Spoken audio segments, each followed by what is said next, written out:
يسيل عذبا كما.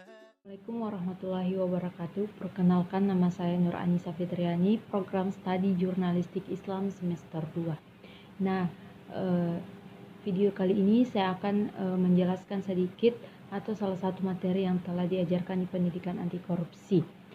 Nah, materi yang saya pilih yaitu pengertian korupsi, faktor penyebab terjadinya korupsi, dan dampak akibat apabila kita melakukan korupsi. Nah, pertama itu pengertian korupsi. Korupsi adalah tindak menyalahgunakan kepercayaan publik yang dikuasakan kepada mereka untuk mendapatkan keuntungan sepihak. Sedangkan definisi korupsi yaitu secara harfiah adalah kebusukan, keburukan, kebejatan, ketidakjujuran, tidak bermoral, dan tidak suci. Nah, apa saja faktor penyebab terjadinya korupsi? Nah, faktor penyebab terjadinya korupsi yaitu ada faktor internal dan faktor eksternal. Nah, kita mulai dari faktor internal. Faktor internal merupakan faktor yang berasal dari dalam diri seseorang.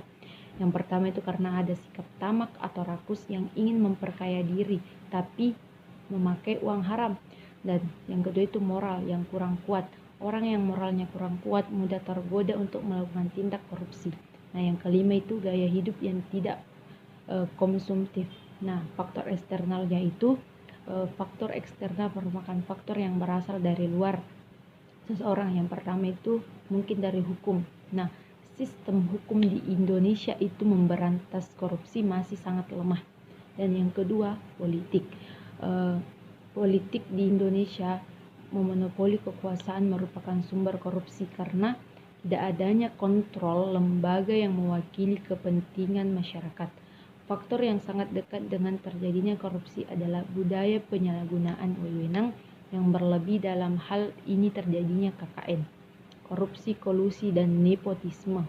Nah, yang masih sangat tinggi dan tidak adanya sistem kontrol yang baik menyebabkan masyarakat menganggap bahwa korupsi merupakan suatu hal yang sudah biasa terjadi.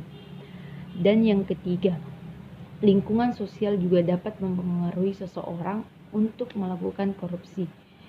Korupsi merupakan budaya dari pejabat lokal dan adanya tradisi memberi yang disalahgunakan akan orang-orang yang tidak bertanggung jawab.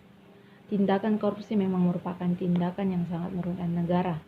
Nah, korupsi mengakibatkan melambatnya pertumbuhan ekonomi, menurunnya investasi, serta meningkatnya ketimbangan pendapat. Bahkan korupsi juga dapat menurunkan tingkat kebahagiaan masyarakat di suatu negara. Nah, kesimpulannya, marilah kita bersama-sama memberantas korupsi yang ada di Indonesia. Sebagai mahasiswa, sebagai masyarakat yang berkuliah di universitas ataupun di institut, marilah kita bersama-sama memberantas korupsi. Nah, caranya itu ya sedikit demi sedikit itu kita belajar dari kita tidak boleh mengkorupsi waktu, menkorupsi apapun itu yang ada di sekitar kita. Nah, itu adalah salah satu contoh kecil untuk kita belajar agar kita tidak melakukan korupsi saat kita nanti mendapat suatu jabatan atau memimpin suatu daerah ataupun negara ini.